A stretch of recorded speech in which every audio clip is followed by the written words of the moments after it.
Good morning. Welcome back to our live webinar series where we discuss various issues regarding child maintenance, child custody, divorce, relocation, guardianship, and so on. And we all know the drill. If you have any questions, you're welcome to make use of the Advocate Mohammed Abduroaf Facebook page, Trust Account Advocate. I'll be keeping an eye on that page. If there are any questions, leave a comment and I will deal with those questions live.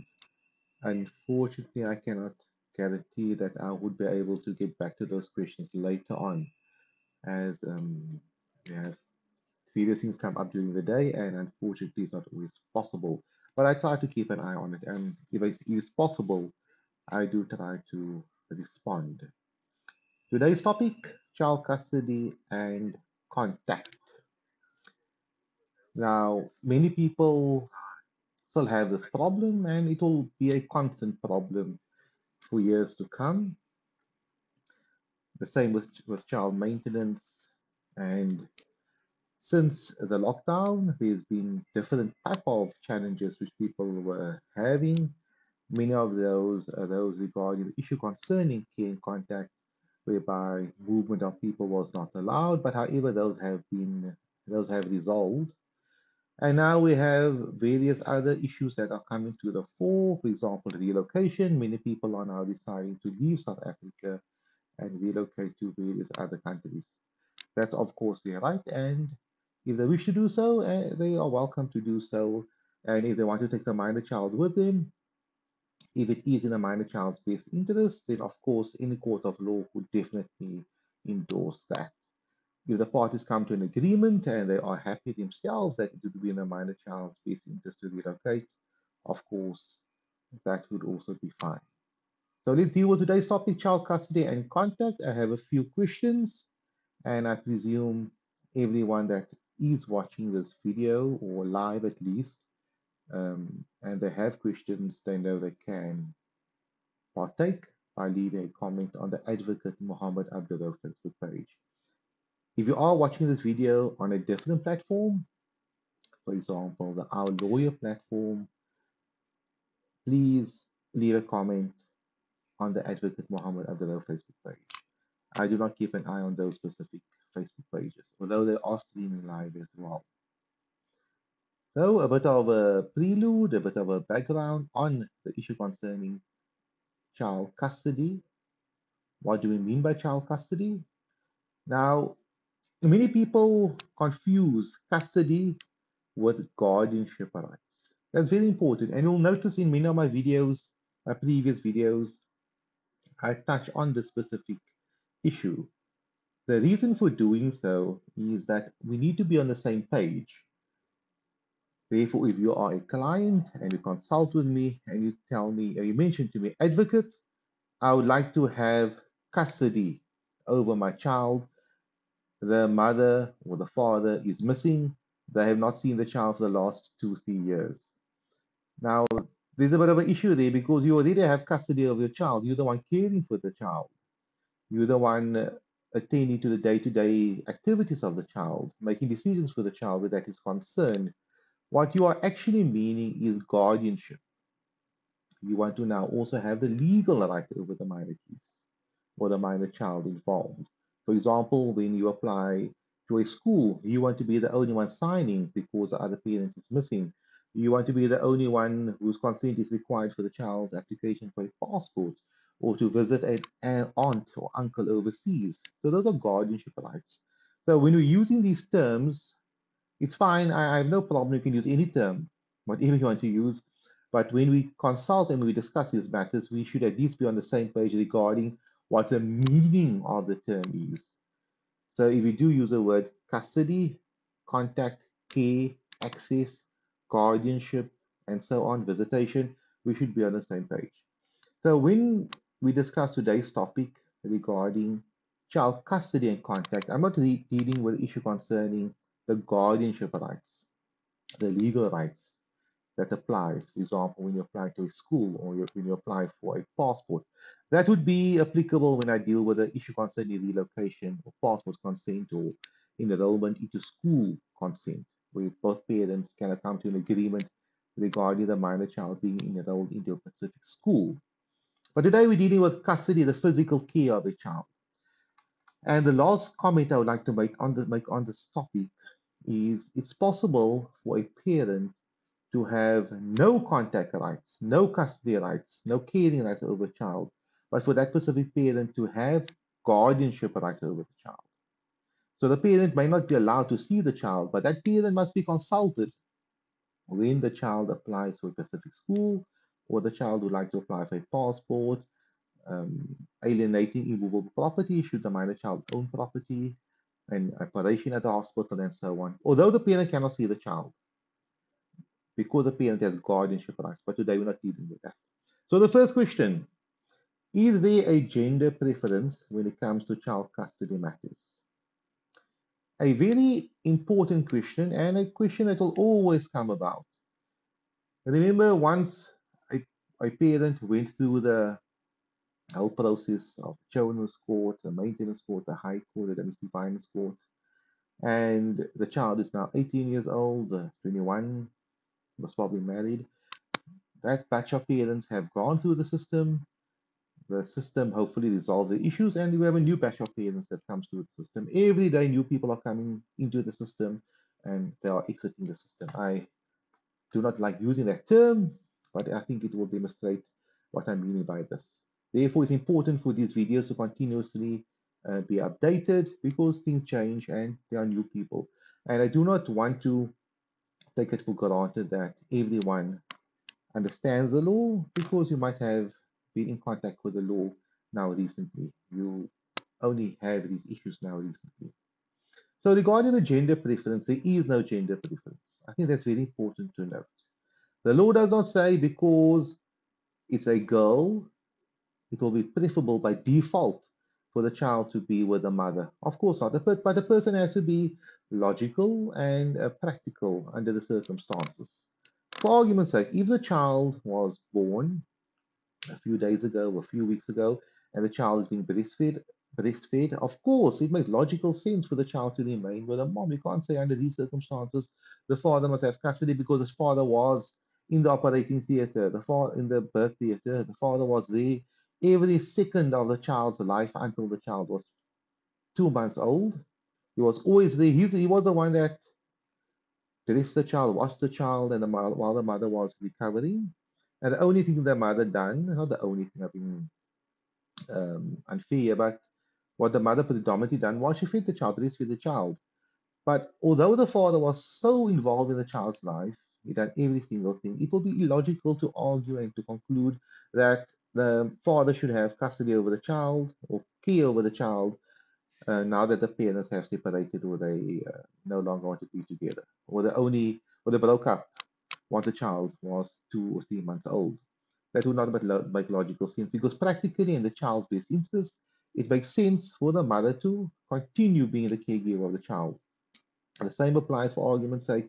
Let's say the mother has a preference to, sorry, the child has a preference to be with a certain parent, and that specific parent cared for the child continuously. The other parent, unfortunately, could not have so much time with the child because he or she went to work, had to do various things that assisted the family unit because if he or she did not go to work or do what they had to do, the family unit would have been in shambles. But unfortunately, for that parent at least, should the parties separate, it would most probably make sense for the child to remain with that specific parent that cared for the child, despite of gender, whether or not that was the mother or the father, because many times we know it's the mother that goes to work, she's a breadwinner, and the father is the one. Unfortunately, maybe due to COVID-19 or other circumstances, cannot obtain employment, or they came to an agreement that the mother would be the one that would be caring for the families. So the question is there a gender preference when it comes to child custody? Of course, the general answer will be no, but under certain circumstances, there might be one if it is in the child's best interest. That's very important. So, for argument's sake, if it's even a daughter, but let's say if it's a son, a child could be maybe 17 years old, and the child is in a stage of development where a male figure under these circumstances would be best for the child. I'm not saying, I'm not being stereotype here, But under these circumstances, it might be better for the child to be with the father, whatever reasons. Or it's still possible for the son to be with the mother, for whatever reasons they are. Each family is different, each community is different, the needs of the children are different, and therefore we need to look at the matter holistically, broad-mindedly, and in the from a lens as to what is best for the child under these circumstances. For argument's sake, let's say the child is now 15 years old and the child is struggling with mathematics, but it's a girl, it's a daughter. But the father is most probably somebody that does not really like um, girly things, whatever that is.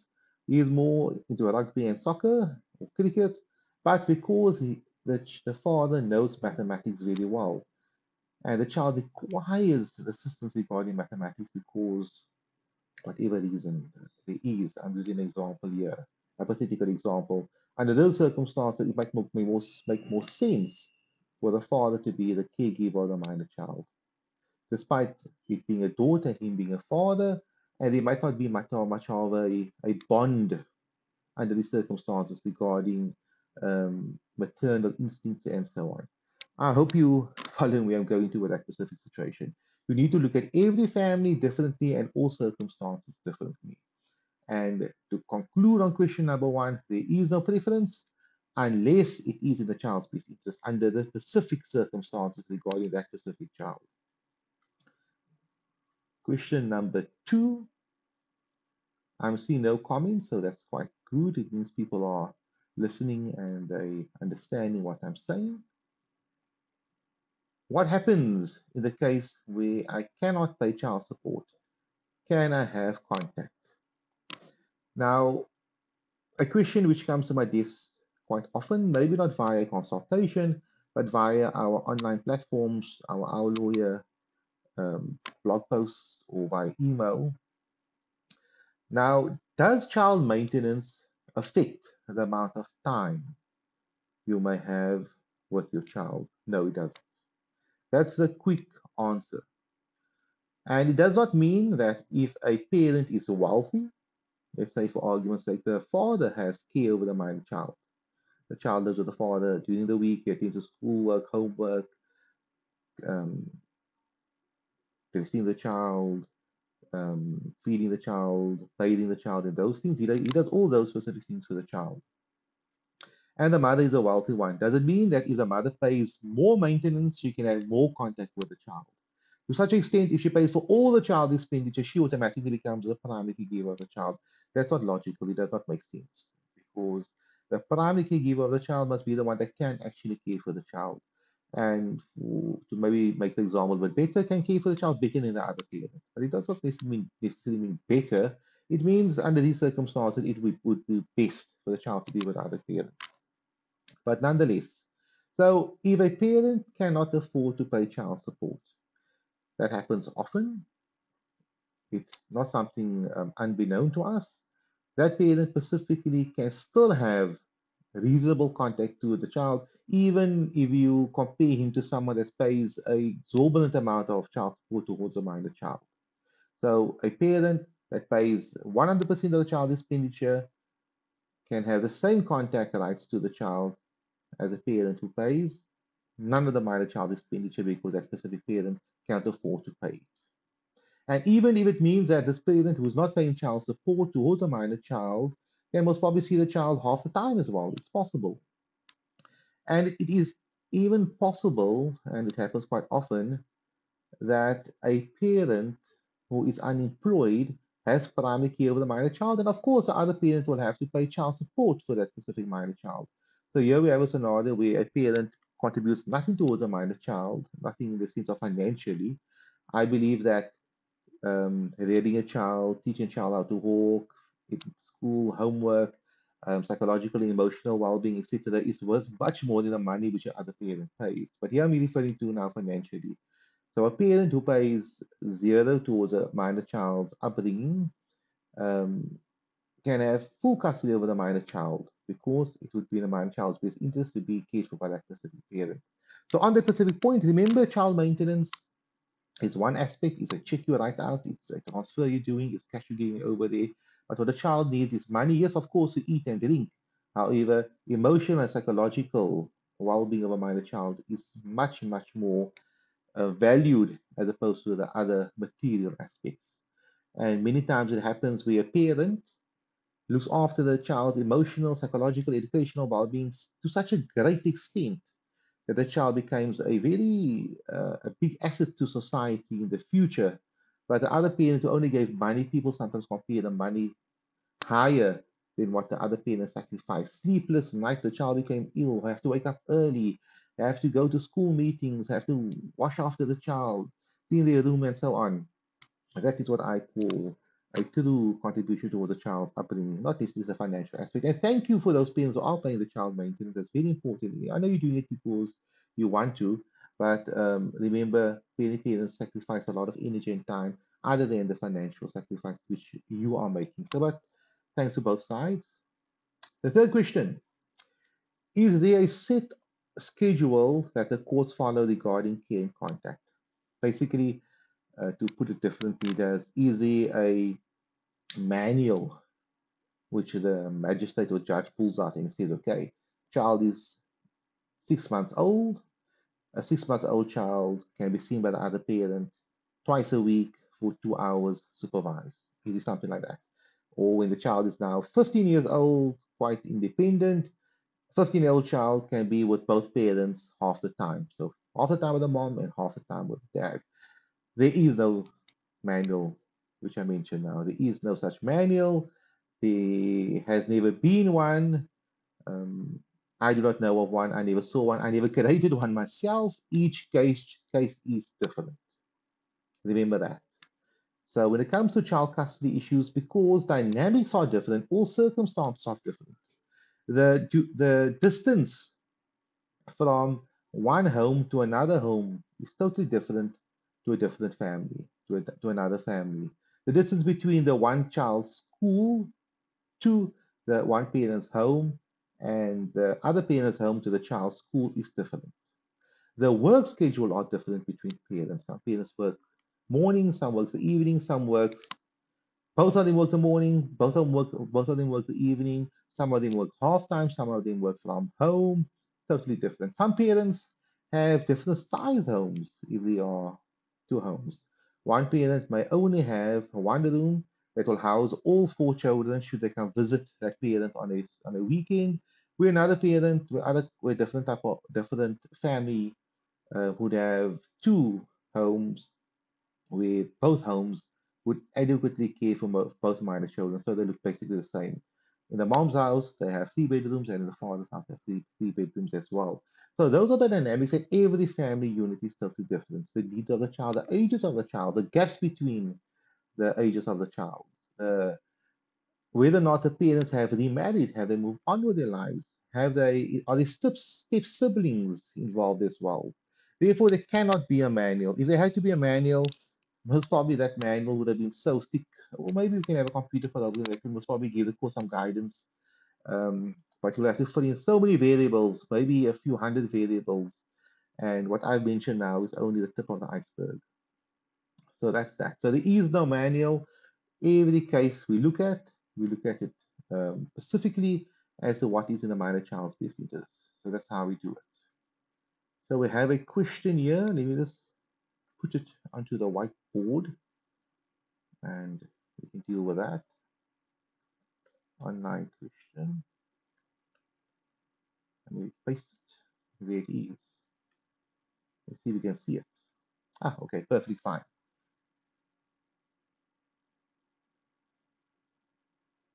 So this is a question that somebody posted on Facebook Live. A comment. You're welcome to do so yourself, and we will deal with that. The comment goes as follows. Excellent question. Thank you for your time. My question is a parent allowed to alienate a child, a 14-year-old child, without a valid reason from his aunt and grandparents, even though the child was contact and said aunt and grandparents? Should contact with the child not be based on what is in the child's best interest? If time allows, please explain the process that needs to be followed in order to establish contact with the child. Okay. So great. So that question I'll deal with. quickly, and then I can come back to the fourth question on our question. I don't know what to put it now, the whiteboard. So here we're dealing with a scenario. That's better. Here we're dealing with a scenario. We're dealing with alienation of third parties. Now, the usual scenario would be alienation of one parent to another parent. For example, the father would try to alienate the minor child from the mother, not allow the mother to have contact with the child, to speak to the child, or badmouth the mother, and the child becomes cold towards the mother. So, what alienation?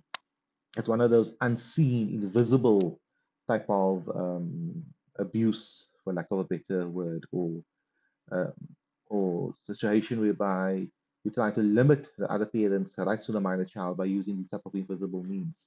Nonetheless, here we're having a situation not where parents are involved, but with third parties. And I call them third parties because, in terms of our law, the persons who have default rights over a minor child are the biological parents of the minor child, and not always the case. It's always a case regarding the mother, whether or not she was married to the father or not. And when it comes to the father, if he was married to the mother, automatically has parental rights and responsibilities, meaning custody, guardianship rights over the minor child. If he was not married to the mother and he was never involved in the child's life, either he has no rights. He has responsibilities, of course, to pay child maintenance. But if he was not married to the mother and was involved in the child's life, he paid maintenance, he tried to pay maintenance, tried to be involved in the child's life, or was involved in the child's life, he has not I abandoned the child, he's always been there, he automatically has parental rights and responsibilities. Grandparents and aunts, they are third parties, the same like a cousin or a nephew and so on. Those specific those specific family members can acquire parental rights and responsibilities over minor children. But as I mentioned early on, the default position is they do not have any rights. Otherwise, in every divorce matter, we'll have to call in the grandparents as well as interested third parties. No, a divorce matter is between the father and the mother regarding a minor child. So, if the grandparents in the specific scenario and the aunts, they feel that the minor children or the other parent is not allowing them to have contact to the minor child. So I do not know the dynamics here. Why does the one parent, because there are two parents, if this is the maternal grandparents, why does the mother not allow these aunts and grandparents to have contact? If it's a paternal, why does the father not allow it? But I'll just speak generally here. Because they are third parties, the law says they can acquire certain parental rights and responsibilities over the minor children. And those include the parental rights and responsibilities of having contact with these minor children. And the ultimate deciding factor would be, is it in the minor children's best interest? So yes, I see the parents are, of course, alienating these specific third parties from the equation, but if these third parties want to form part of the equation and want to form part of these minor children's lives, they should approach the court, and I would most probably advise you to approach the children's court or the high court, depending upon your specific circumstances. High court is obviously a bit more expensive, and children's court can be totally free because you do not specifically require lawyers. In the high court, you do not also require lawyers, but the system is made that lawyers um, needs to be involved, put it that way, if you do not understand the law. But be that as it may, approach the court and the court will get involved. If the courts believe it is in a child's best interest to have contact with grandparents, then of course the court will make such an order. And the court will assign parental rights and responsibilities over the grandparents and the aunts to have contact with the Pacific minor children. But by default, they do not have any rights as you are standing here today. They are alienating, and so only if they can continue only alienating, but it will only come to a stop if a court gets on board and the court makes a decision. No, this alienation is not in the children's best interest. So I hope that answered your question, the online questionnaire. Thank you very much for that. And of course, if you have any other questions, you're welcome to go further. I am looking at the comments on the Advocate Mohammed Abduroaf Facebook page. But let's continue with the fourth question. Is it possible to get custody over my stepchild? Now, that follows up with my comments earlier on. A step parent does not have parental responsibilities and rights over their stepchild in the sense of the step parent consent is not required for that specific child to apply for a passport, to relocate overseas, to enroll into a school. They don't say, for example, okay, because there's now a step parent involved, the school doesn't say, I want the biological father's signature, I want the mother's signature, I want the step parent's signature as well. It doesn't work that way because what if the father also remarried and the mother remarried? So there's two step parents involved here. Doesn't mean that all four people will have to now sign and give consent. So it doesn't work that way. Only biological parents have the responsibilities to give consent. Okay, so that's very important to know. And a step parent by default does not acquire any guardianship rights or custody rights over a minor child. However, they can acquire those specific rights. That's very important to note. If the parents, however, divorce, the step parent and the biological parent divorce, in the divorce proceedings, yes, it's possible under those circumstances to ask the court that custody rights or key and contact rights should be assigned to him that will continue after the divorce takes place. So it's the same scenario regarding is it in the minor child's best interest for the specific situation to ensure. But by default, step parents have no obligation or no rights towards a stepchild because tomorrow they might divorce and I don't know, but you don't acquire via marriage. You don't acquire parental rights via marriage. You acquire it via a court order, by assignment, or by default if it is your biological child. So I hope that answers your specific question. And I see here online as well, the questioner, the online questioner says, thank you, you are welcome for that. And now the last question, please note that if you have any questions, please comment as soon as possible because once this video ends, what I have noticed in the past, I see no question, but when I end the video, then the question pops up. I think there might be some type of a delay from the moment you press enter until when it appears on my specific screen. When does parental responsibilities and rights end? Very important question. Basically means at which point do you as a parent not have any responsibilities over your minor child? When does it come to an end? Okay.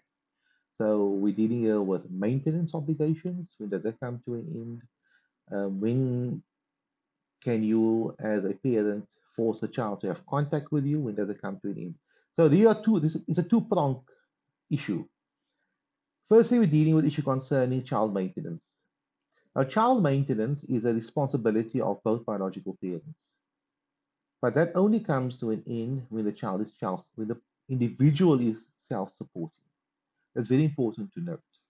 So it does not mean that your child turned 18 years old, became an adult, your responsibility comes to an end. Your responsibility, the child may no longer be a child, but your responsibility to that individual comes to an end when that specific individual is child supporting. So it's a technical one. It comes to an end from a child point of view when it turns 18, but after 18, it becomes an individual responsibility to that specific individual, the child, who is no longer a minor. However, the parental responsibilities and the rights of custody that we're dealing here with, guardianship rights, that all comes to an end at the age of 18 years old. Therefore, if you and the other parent have an order in place that says that you can have contact with the child every second weekend, um, half school holidays, Mother's Day, Father's Day, and so on. But when the child turns 18 years old, that order basically comes to an end. The child can automatically, or the child may, if the child wants to, when the child turns 18, the day the child turns 18, the child can leave the house, the child can book a ticket to go overseas, and no parent has any rights and responsibilities over their child. Maybe responsibility regarding child maintenance. So I hope that answers the question. Parental responsibility and the rights of care guardianship comes to an end when the child turns 18 years old, because the child is no longer a child, the child becomes an adult. The same with you, you're an adult. So your parents cannot fight in the high court and litigate to have contact with you. And I hope you are visiting your parents, but that it cannot happen. The same way you can't have adults fighting to have contact over another adult. Put it that way. Apologies for that. So that's it. I see no further questions. Thank you very much for watching your time, and I hope to see you online again soon. Have a lovely day.